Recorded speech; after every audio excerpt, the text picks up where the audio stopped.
Hola, muy buenos días y bienvenidos al proyecto IPG Pathshala de español. Yo me llamo María Teresa Miramón y soy profesora visitante de la Universidad Jawaharlal Nehru en New Delhi.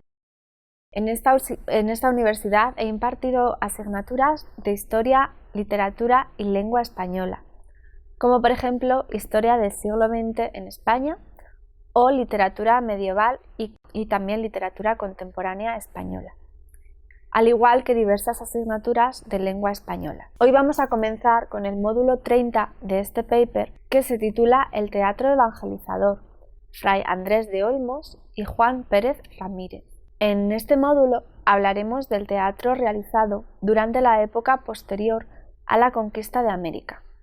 Se trata de un teatro de índole evangelizadora, donde la religión tiene un peso temático importante en detrimento de las hazañas bélicas protagonizadas por los conquistadores. Este teatro se conoce gracias al trabajo del cronista mestizo Inca Garcilaso de la Vega, quien nos cuenta cómo eran las representaciones, el lujo y la ostentación de sus asistentes, en su mayoría familias nobles del Nuevo Mundo, y la cantidad de público que se congregaba. El teatro evangelizador funcionaba como un vehículo de adoctrinamiento que aprovechaba las ceremonias públicas, las procesiones y otras festividades del santoral católico que estimulaban el desarrollo de los elementos teatrales. Estos espectáculos generaban una poderosa sugestión visual que atraía a muchedumbres de indios a la conversión al cristianismo.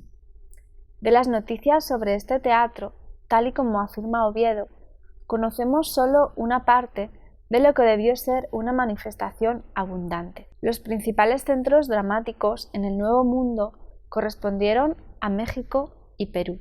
Vamos a pasar a la primera parte de este módulo, que habla sobre las características del teatro evangelizador. En lo que respecta a las características, cabe señalar que el teatro evangelizador sufrió una evolución desde el traslado directo de los temas que se hacían en España y Portugal a una mezcla con las culturas propias. Los temas principales de las obras giraban en torno a los autos sacramentales, pasajes de la Biblia, villancicos o biografías de santos, si bien en ocasiones se representaban obras cómicas. Uno de los rasgos característicos de este fue el aprendizaje de las lenguas indígenas por parte de los frailes que realizaban la puesta en escena. Los misioneros adquirían conocimientos sobre la lengua y la cultura indígena. Además, añadían a las escenificaciones las propias herencias dramáticas de aztecas o incas, como los bailes del mitote, el taqui o el areito, que proporcionaban mucho más colorido a las representaciones. Se trata de un teatro de rasgos mestizos, en contraposición con el teatro renacentista, que se ejecutaba por aquel entonces en España.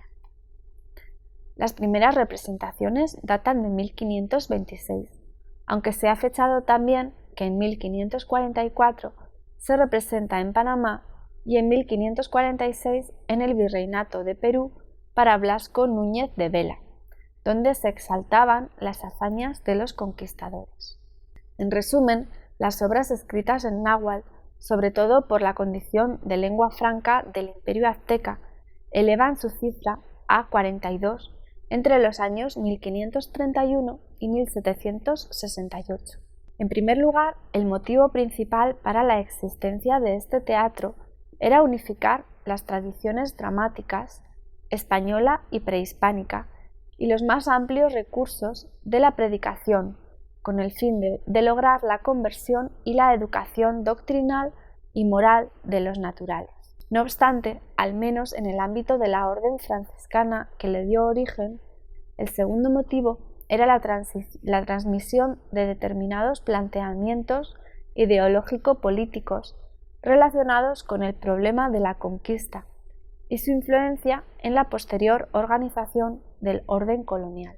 Los franciscanos poseen la autoría de las obras escritas y adaptadas, con la titánica empresa de convertir a todo un crisol de culturas dentro del orbe cristiano, desde los valores de la pobreza la misericordia, el perdón y la humildad.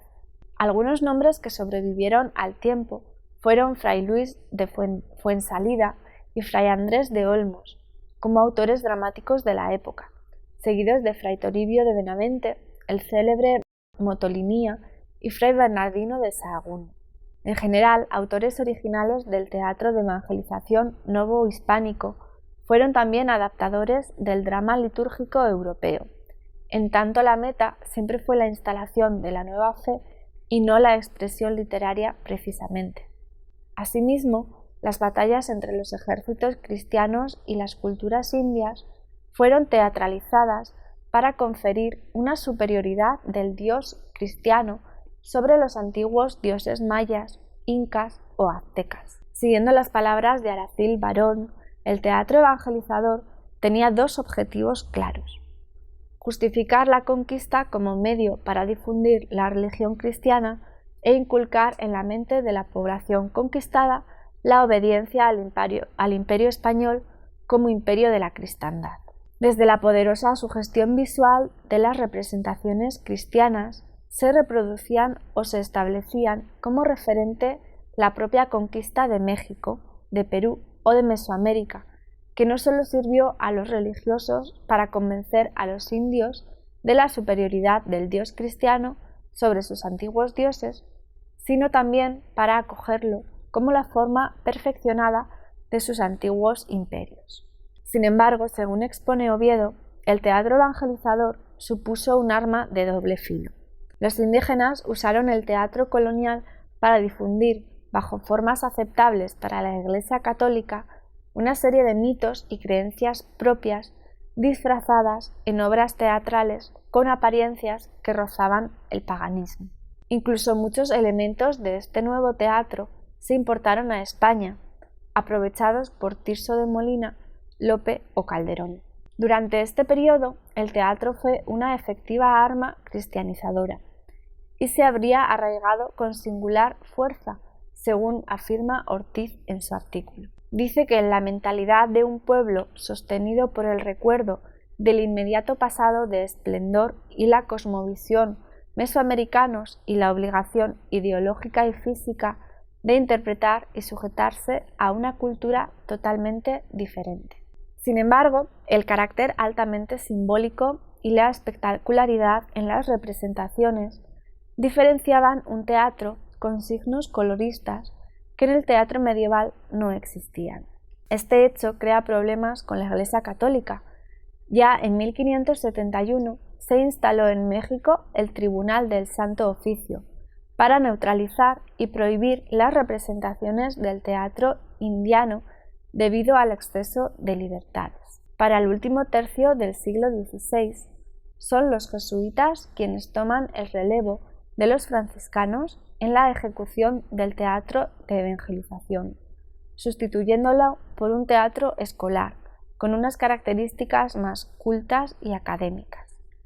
Muchas iglesias y catedrales en México y Perú disponen de un espacio amplio frente al pórtico para las representaciones al aire libre. Como mencionamos anteriormente, aparte de México y Perú, Santo Domingo y Quito fueron otros centros teatrales importantes. No se ha recogido demasiada información de los autores del siglo XVI, pero sabemos que Motolinía escribió 6 obras en náhuatl, erigiéndose como uno de los autores más fructíferos de este periodo. Entre otras, tenemos la Anunciación de la Natividad de San Juan Bautista, la Anunciación de Nuestra Señora, la Visitación de Nuestra Señora a Santa Isabel, la Natividad de San Juan o la caída de nuestros primeros padres y la conquista de Jerusalén. Los textos no se conservaron, pero se sabe que la conquista de Jerusalén incluía personajes reales de la conquista, como Cortés, Alvarado o el virrey Mendoza. Otros autores relevantes de este periodo en México son Juan Bautista Corbera o Cervera, y estudiosos de la lengua en náhuatl, como Fray Andrés de Olmos o Luis de Fuensalida. En Santo Domingo, Micael de Carvajal escribió varias piezas, entre ellas la tragedia llamada Josefina o el auto de las Cortes de la Muerte. En las misiones del Paraguay, los jesuitas realizaron numerosas obras tanto en guaraní como en otras lenguas locales. En el Perú, el primer autor teatral del que se tiene noticia es Florestan de las Artes, quien compuso obras para festejar el Corpus Christi en 1557 y 1558. Tal fue la importancia del evangelizador durante este siglo que se convocaban concursos de obras para estimular el teatro principalmente religioso. Siguiendo las palabras del cronista Inca Garcilaso de la Vega, el testimonio afirma lo siguiente: porque es así que algunos curiosos religiosos de diversas religiones, principalmente de la Compañía de Jesús, por aficionar a los indios a los misterios de nuestra redención, han compuesto comedias para que las representen los indios, porque supieron que las representaban en tiempo de sus reyes incas y porque vieron que tenían habilidad e ingenio para lo que quisiesen enseñarles. Y así, un padre de la compañía compuso una comedia en loor de Nuestra Señora de la Virgen María y la escribió en lengua aymara, diferente de la lengua general del Perú. El argumento era sobre aquellas palabras del libro tercero del Génesis que dicen: pondré enemistades entre ti y entre la mujer, etc., y ella misma quebrantará tu cabeza. Representaronla indios, muchachos y mozos en un pueblo llamado Suli. Y en Potosí se recitó un diálogo de la fe, al cual se hallaron presentes más de 12.000 indios. En el Cuzco se representó otro diálogo del Niño Jesús, donde se halló toda la grandeza de aquella ciudad. Otro se representó en la ciudad de los reyes, delante de la Cancillería y de toda la nobleza de la ciudad y de innumerables indios, cuyo argumento fue del Santísimo Sacramento, compuesto a pedazos en dos lenguas, en la española y en la general del Perú.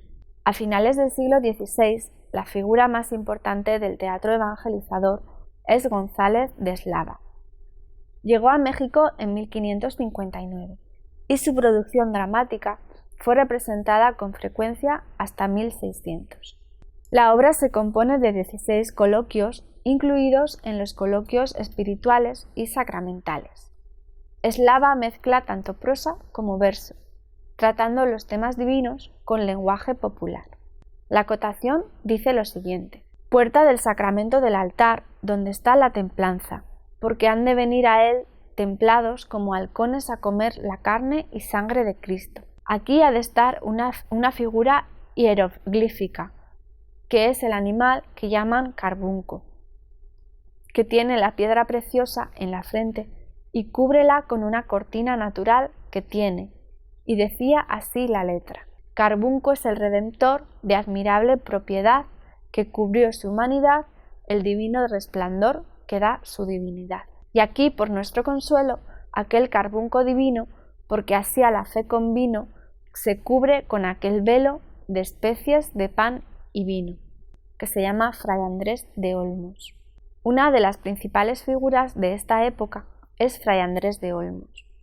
La producción del teatro evangelizador en México está repleta de lagunas porque no conservan las obras de prácticamente ningún autor. A pesar de ello, entre la escasez de obras encontramos a Fray Andrés de Olmos, que nació en 1491 y murió en 1571. A este se le atribuyen principalmente dos autos en lengua náhuatl: el Juicio Final, de 1533 en Tlatelolco, y Adoración de los Reyes, cuya fecha de representación se desconoce. De Olmos estudió jurisprudencia en su juventud, hasta que con 21 años se integró en la Orden de los Frailes Menores. Allí conoció a Fray Juan de Zumárraga, quien le pidió que viajara a América a evangelizar a los salvajes. El primer viaje de Olmos tiene fecha de 1528. A partir de 1530 se estableció en el centro de México, entre Tepepulco, región de Texcoco, y Cuernavaca. En 1533 fundó el Colegio de la Santa Cruz de Tlatelolco, institución con la que colaboró hasta 1539, año que viajó a Hueytalalpan, en la región totonaca. A mitad del siglo XVI fundó la misión de Tamaulipas, de cuyo nombre deriva el topónimo del estado de Tamaulipas. En su labor como misionero recorrió los territorios al norte del Río de las Palmas, donde fue promotor de la colonización. De 1558 al 68 permaneció en Tampico, lugar donde se dedicó a escribir buena parte de sus obras. De Olmos, gracias a su labor como evangelizador, llegó a aprender el náhuatl, de Tepehuán, el huastesco y el totonaco. Entre sus obras principales encontramos Huehuetalcojoli, el Tratado de Hechicerías y Sortilegios, los 7 sermones principales sobre los 7 pecados mortales en náhuatl, vocabulario náhuatl, arte de la lengua mexicana, pláticas que los señores mexicanos hacían a sus hijos y vasallos, doctrina cristiana en el idioma huastesco o arte de aprender la lengua totonaca. La gramática de Andrés de Olmos está dividida en 3 partes, tal y como lo anuncia en el prólogo. La primera trata de los nombres y pronombres y de lo que a ellos pertenece. La segunda contiene la conjugación, formación y pretéritos y diversidad de los verbos. En la tercera se ponen las partes indeclinables y algo de la ortografía, con una plática con los naturales compuesta, provechosa y de buena doctrina, con otras maneras de hablar.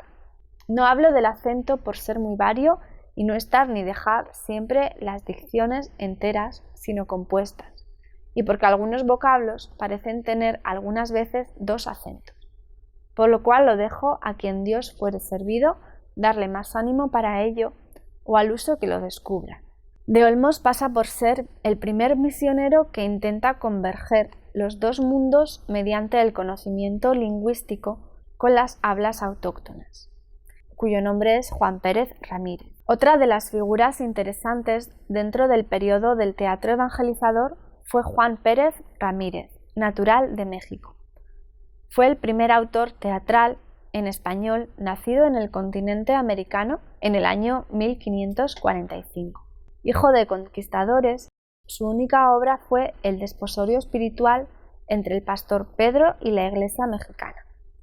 Se representó el 8 de diciembre de 1574 con motivo del nombramiento como arzobispo de don Pedro Moya de Contreras. Pertenece al género alegórico pastoril, en la línea con las obras de González de Eslava. El tema es el desposorio o casamiento místico entre el arzobispo y la iglesia mexicana, personificados en 2 pastores. En ella también intervienen las figuras alegóricas de las virtudes teologales y cardinales. Destaca la ágil versificación y la figura del personaje bufonesco, inserto en la obra como un bobo. Escrita en verso con alternancias en latín, Pérez Ramírez produce una personificación de la iglesia mexicana. A continuación vamos a leer unos versos.